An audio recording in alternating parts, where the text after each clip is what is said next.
As darkness fell, a medley of car horns and the playing of pots and pans echoed through the compact strait of central Yangon. Defying the possibility of arrest and reprisal from Myanmar's new military rulers, throngs of protesters somehow became even bolder, openly rejecting the takeover, holding demonstrations and calling for the release of the country's ousted leader Aung San Suu Kyi. Emotions have been running high. We only want the elected government of the parties that won the election. We reject this kind of military dictatorship.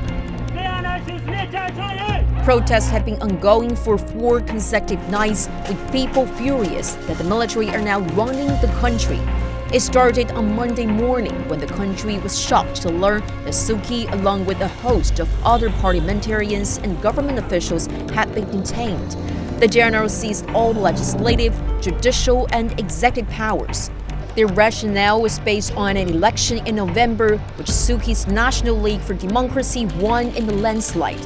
However, the general, citing millions of cases of potential voting fraud, said it was well within its right to step in.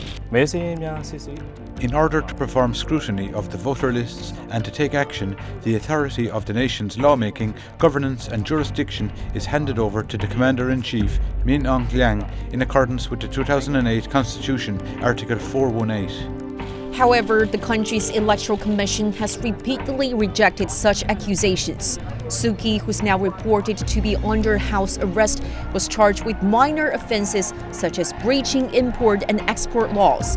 Her lawyer has demanded justice. As a lawyer, we accept the case as we expect justice from the judge, but it is not certain. We hope for the best, but prepare for the worst. Of course, we want unconditional release, as they have not broken the law. As part of the takeover, the military junta put the country under a 1-year state of emergency and pledged democratic elections soon after. A new cabinet is now in place, but none of the ministers have been identified as acting or interim appointments.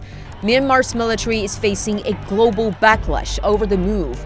Washington has threatened additional sanctions, while the World Bank said the takeover would hamper development and poverty alleviation targets.